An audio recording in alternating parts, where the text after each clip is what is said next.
Dans le salon des pilotes de l'aéroport de Paris-Charles de Gaulle, une tension palpable flottait dans l'air, aussi lourde qu'un orage d'été prêt à éclater.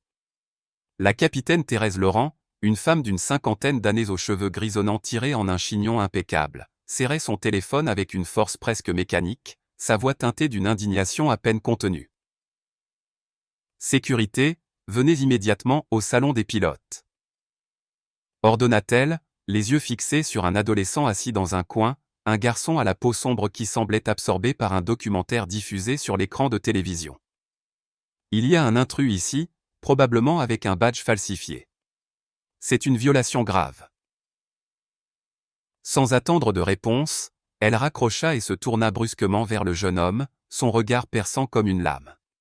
« Toi » lança-t-elle, sa voix résonnant dans la pièce silencieuse.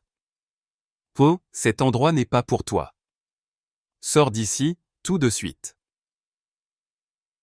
Antoine Bisset, 16 ans, sursauta, ses yeux écarquillés par la surprise et une pointe de peur. Il porta instinctivement la main à son badge, un sésame officiel épinglé à sa veste, et balbutia.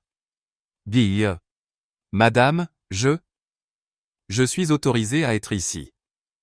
J'attends mon guide, mademoiselle Sophie Martin, du département des ressources humaines d'Air France. » Mais Thérèse, ses galons dorés brillant sous la lumière crue du salon, ne lui laissa pas le temps de s'expliquer. « Un badge » ricana-t-elle, arrachant l'objet de ses mains d'un geste sec, faisant claquer la lanière. Elle l'examina avec un mépris évident avant de déclarer. « Faux.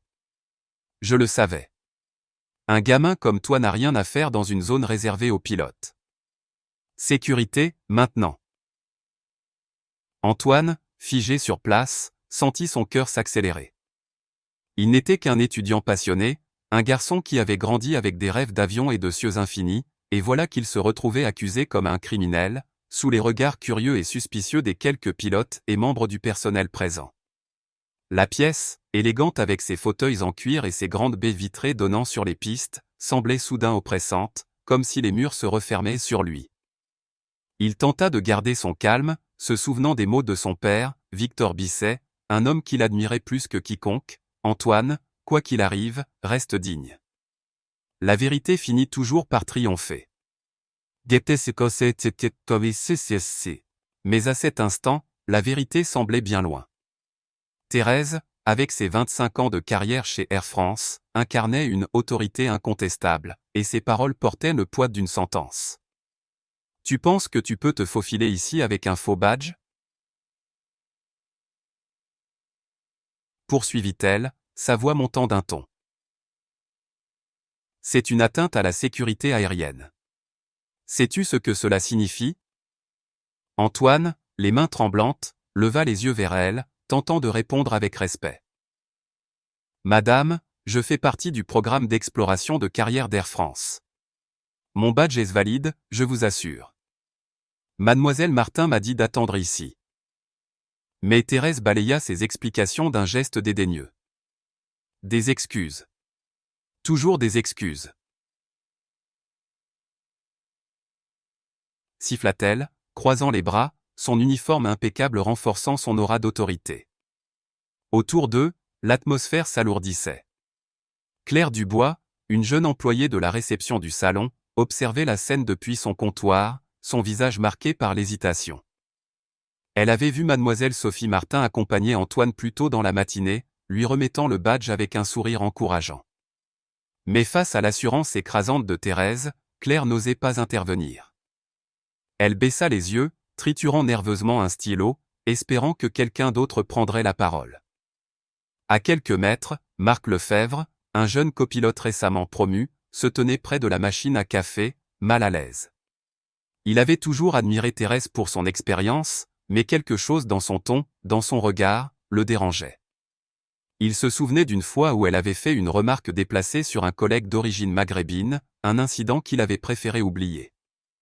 Aujourd'hui, cependant, il sentait que cette scène allait trop loin, mais il n'avait pas le courage de s'interposer.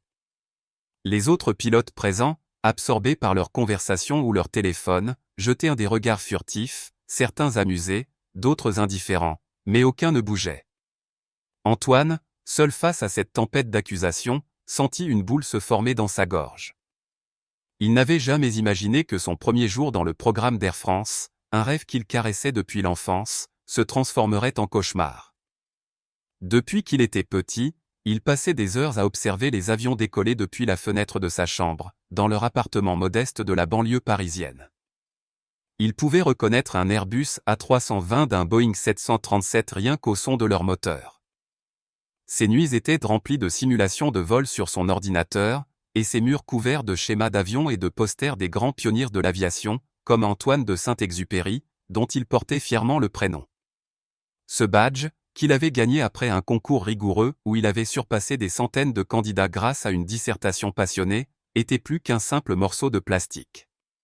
C'était la preuve de son talent, de son ambition, de son droit à être ici.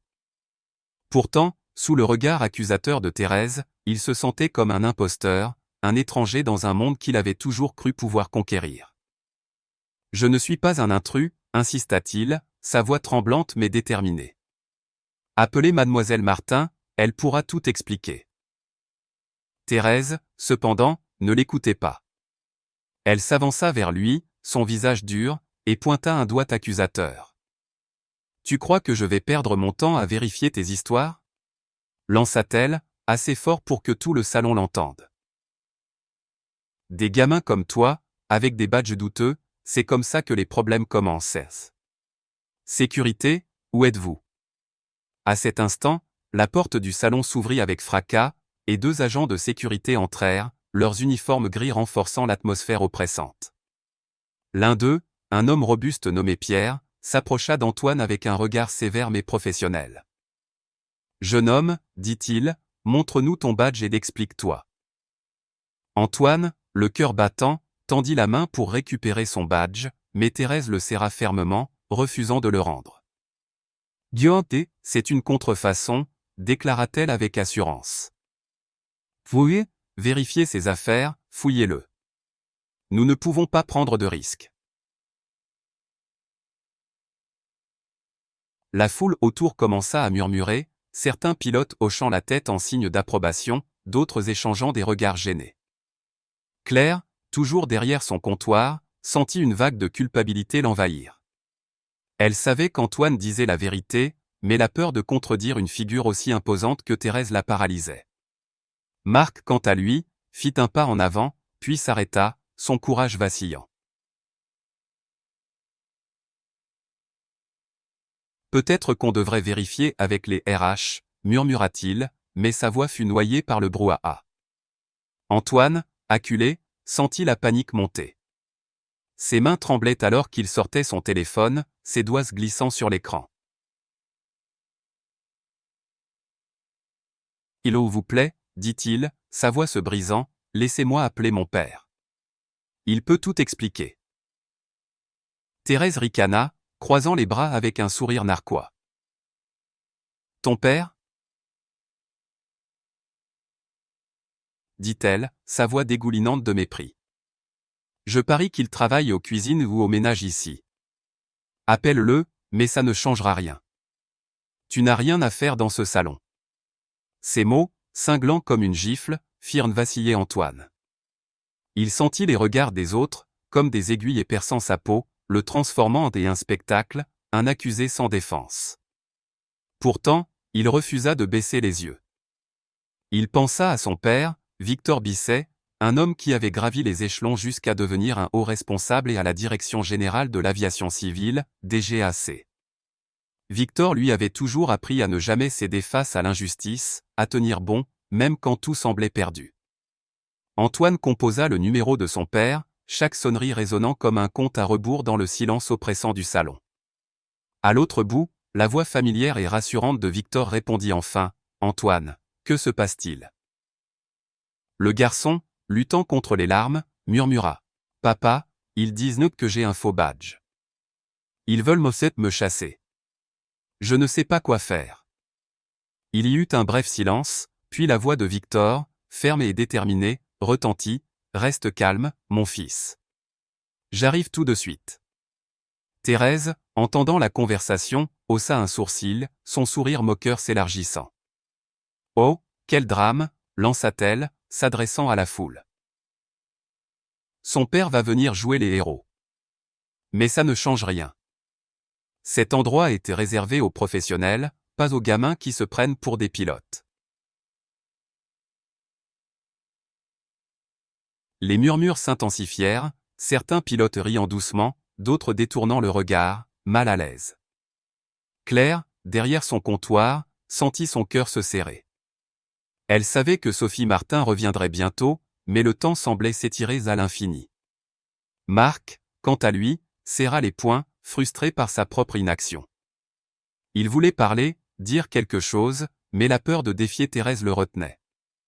Antoine, au centre de cette tempête, serrait son téléphone comme une bouée de sauvetage, ses yeux fixés sur la porte, espérant l'arrivée de son père.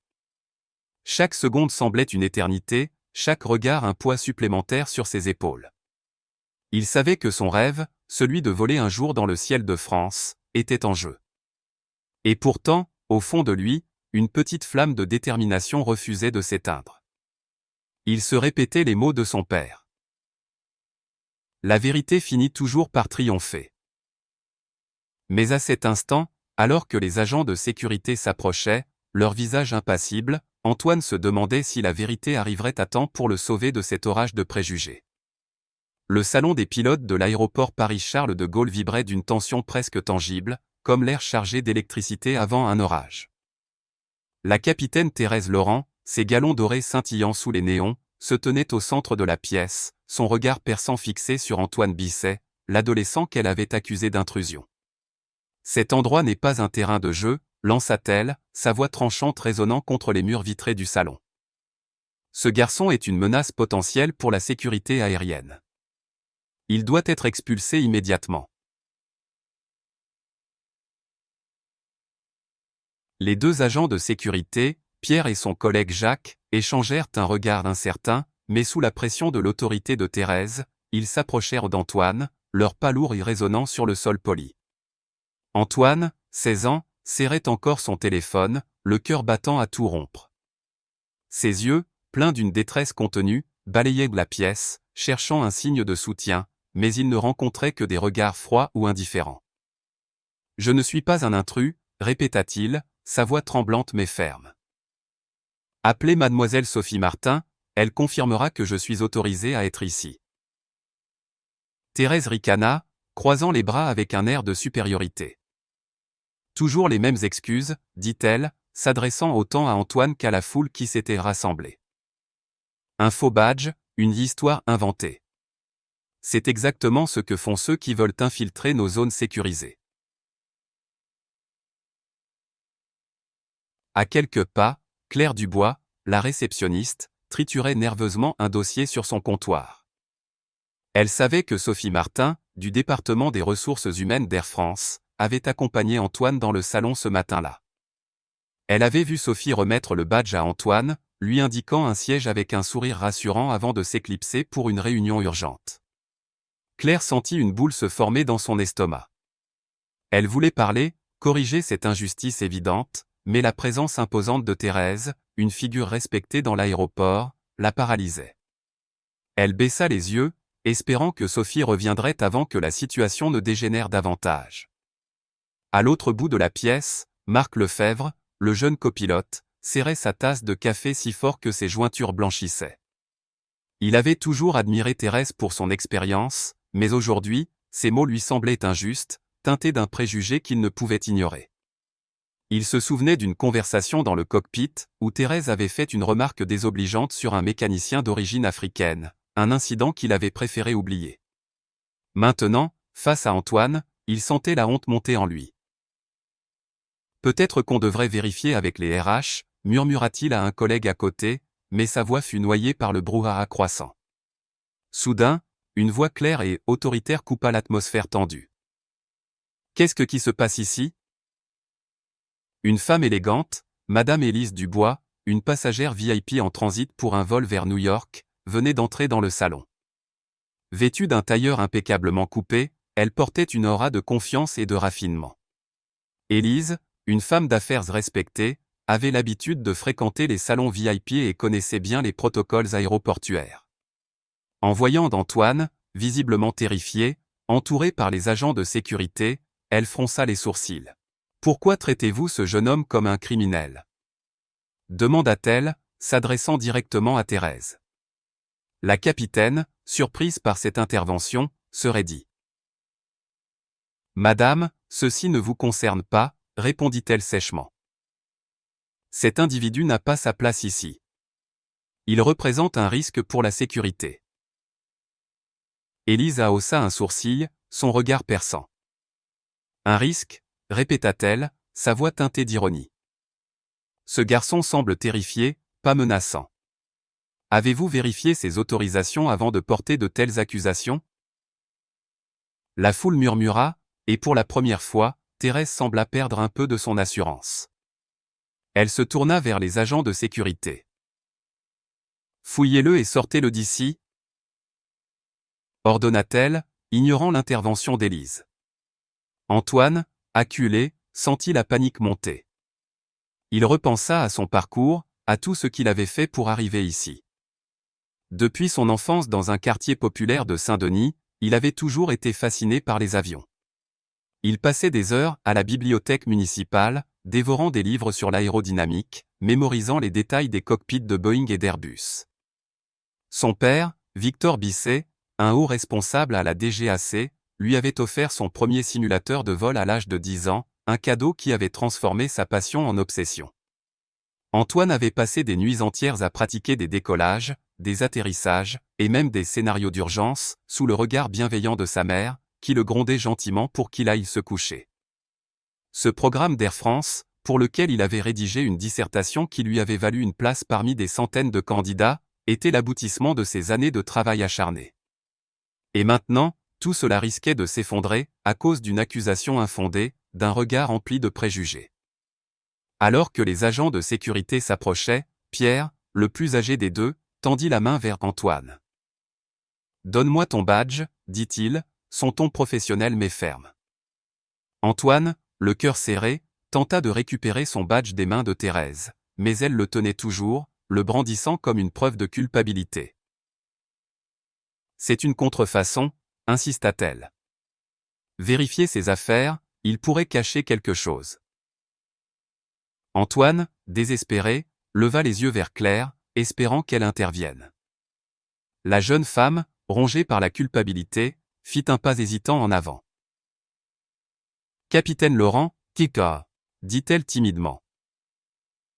Je crois que Mademoiselle Martin était avec lui ce matin. Peut-être qu'on pourrait la contacter? » Thérèse se tourna brusquement vers elle, son regard glacial. « Dis, vous croyez ?» siffla-t-elle. « Vous êtes ce réceptionniste, pas officier de sécurité. Restez à votre place. » Claire Ray-Codbenz. Le silence qui enveloppait le salon des pilotes de l'aéroport Paris-Charles de Gaulle était si lourd qu'il semblait étouffer l'air lui-même. Les regards, autrefois pleins de suspicion envers Antoine Bisset, se tournaient désormais vers la capitaine Thérèse Laurent, dont le visage, blême et figé, trahissait une défaite qu'elle n'avait jamais anticipée.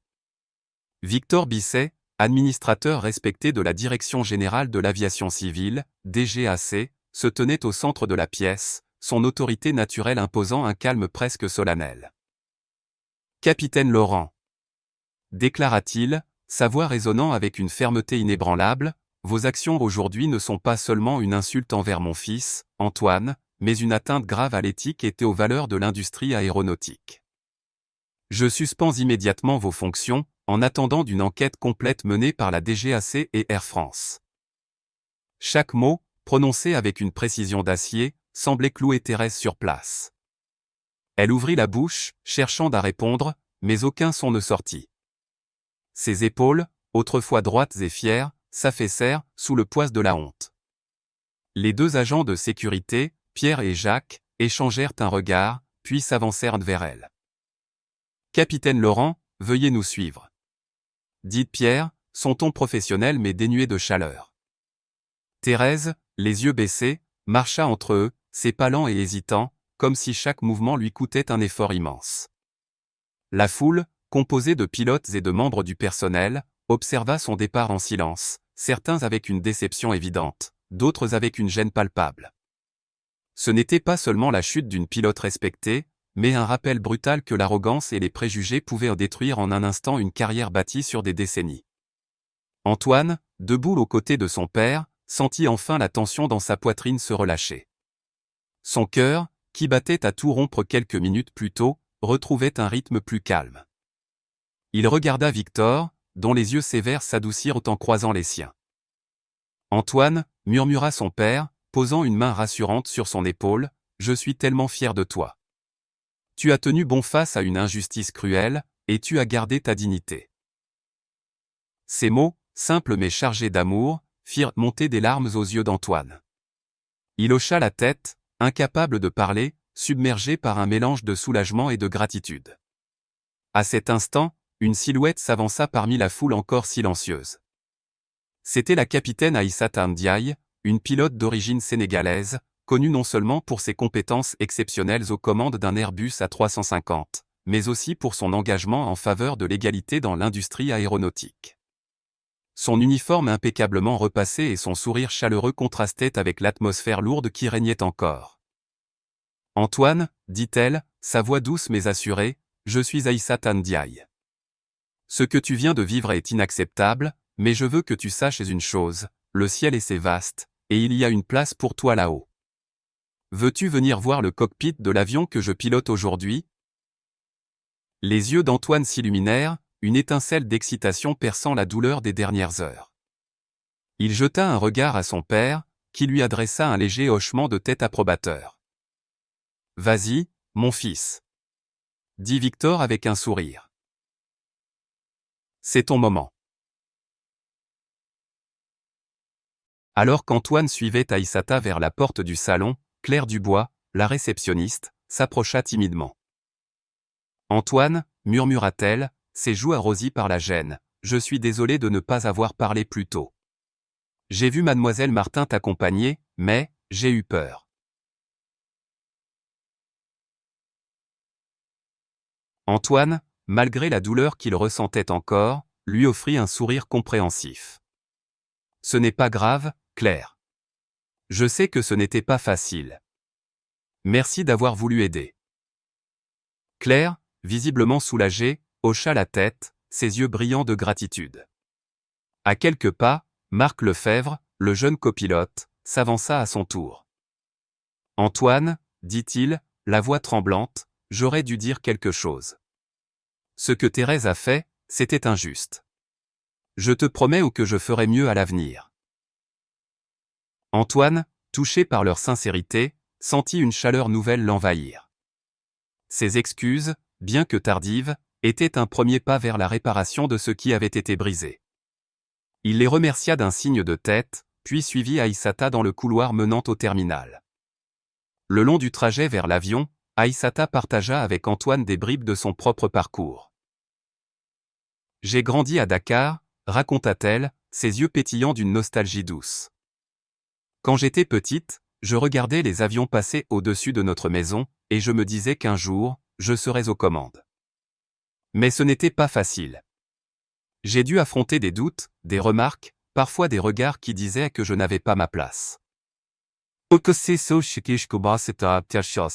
Antoine l'écoutait, captivé, trouvant dans ses mots un écho de ses propres luttes. « Comment avez-vous fait pour continuer ?» demanda-t-il. Aïssata sourit. « En prouvant, jour après jour, que j'étais plus forte que leurs préjugés. Et en trouvant des alliés, des gens qui croyaient en moi. Aujourd'hui, Antoine, je veux être cet allié pour toi. » Ces mots touchèrent Antoine au plus profond de son cœur. Il réalisa que cette épreuve, aussi douloureuse fût-elle, lui avait non seulement révélé la cruauté des préjugés, mais aussi la force de la solidarité. Lorsqu'ils arrivèrent devant l'Airbus A350, garé sur le tarmac sous un ciel parisien éclatant, Aïssata ouvrit la porte du cockpit.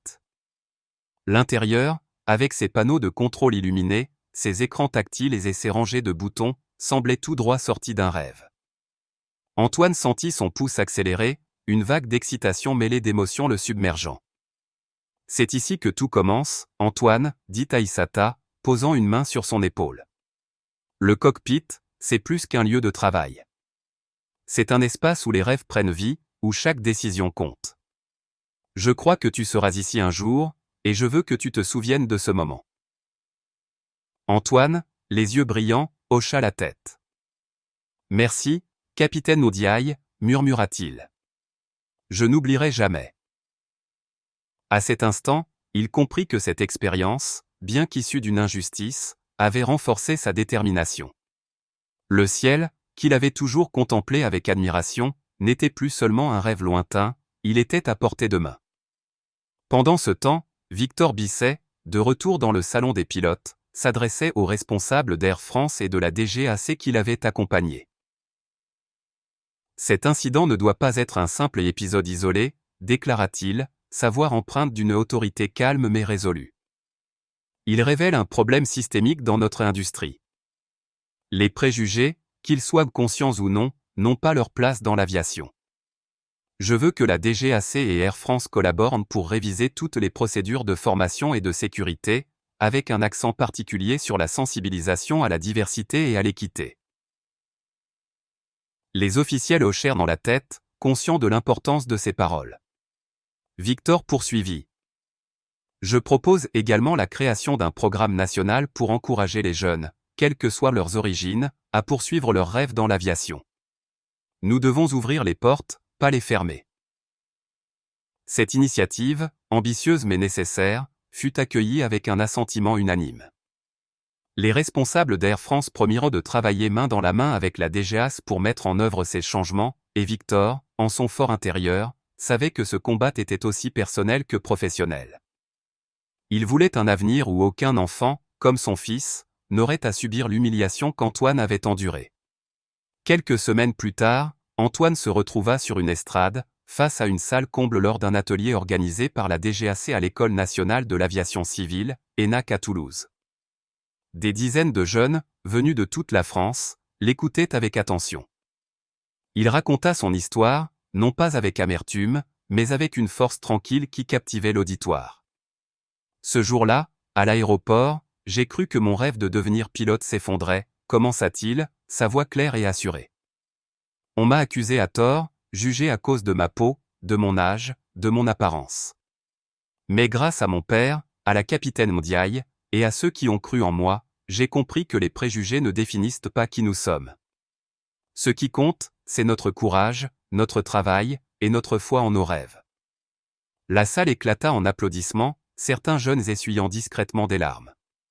Antoine, en les regardant, ressentit une responsabilité nouvelle. Il n'était plus seulement un adolescent avec un rêve, mais un symbole d'espoir pour ceux qui doutaient de leur place dans un monde souvent injuste. L'initiative de Victor prit forme rapidement.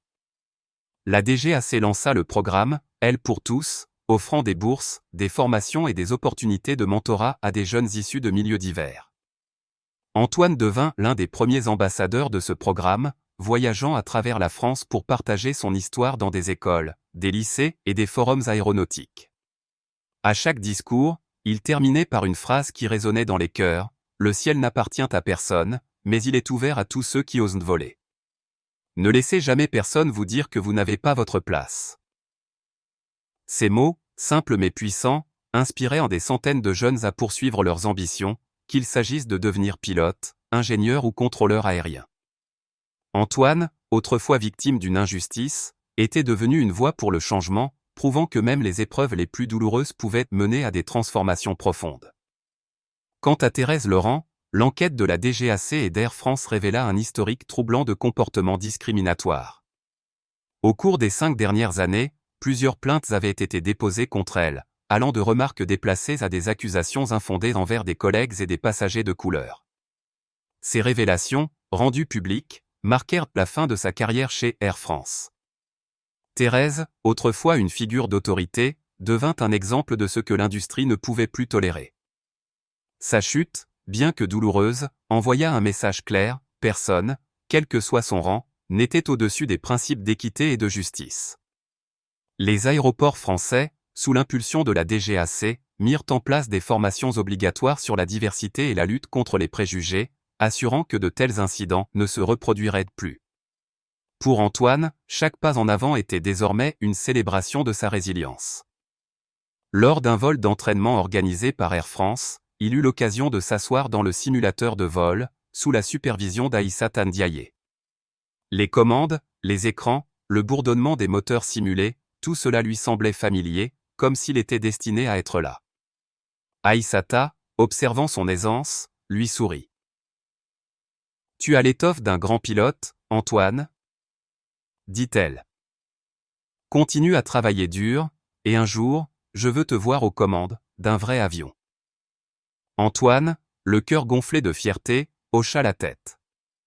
Il savait que le chemin serait long, mais il était prêt.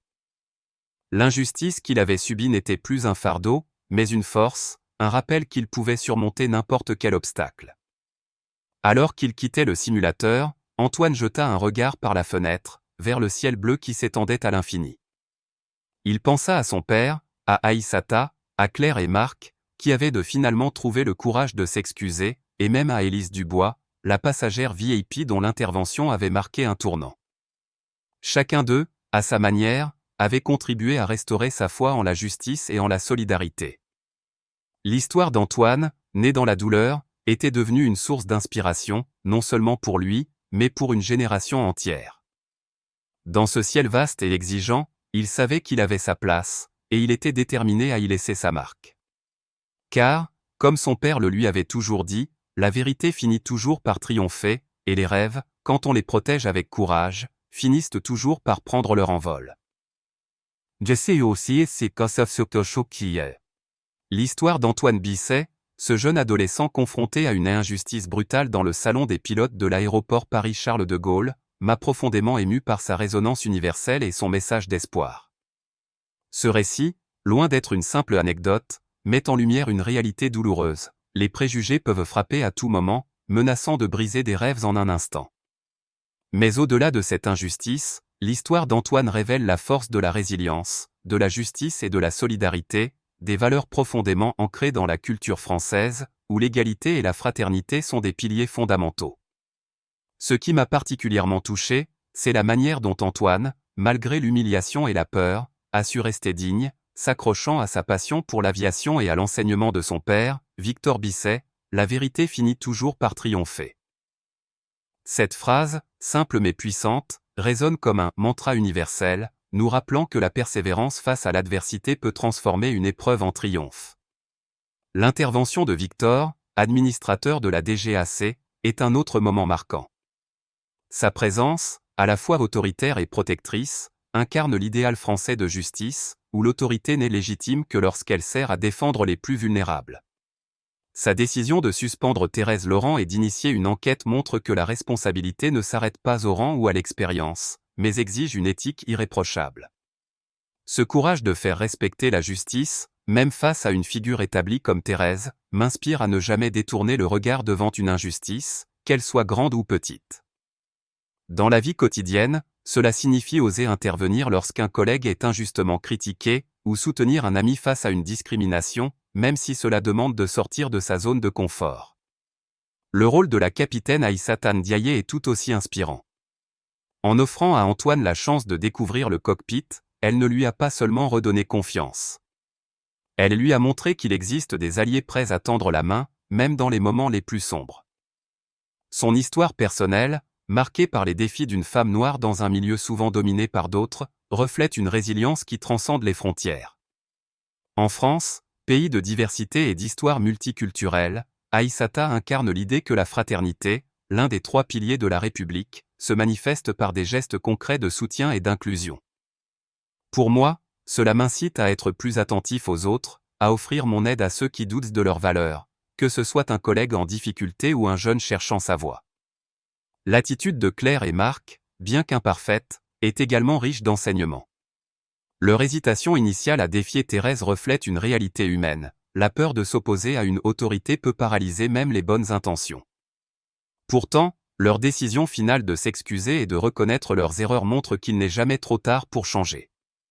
Dans ma vie, cela me rappelle l'importance de surmonter mes propres craintes pour défendre ce qui est juste, même si je risque de déplaire.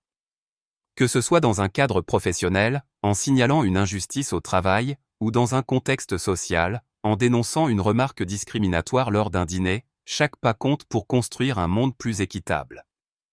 Une leçon essentielle que je retiens est que les préjugés, souvent inconscients, peuvent avoir des conséquences dévastatrices.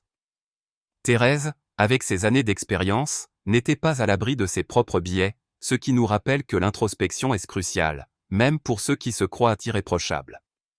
En France, où les débats sur l'égalité et la diversité sont au cœur des discussions sociétales, cette histoire m'encourage à examiner mes propres comportements. Ai-je déjà jugé quelqu'un trop vite, basé sur son apparence ou ses origines? Comment puis-je m'assurer que mes actions reflètent les valeurs d'égalité que je défends?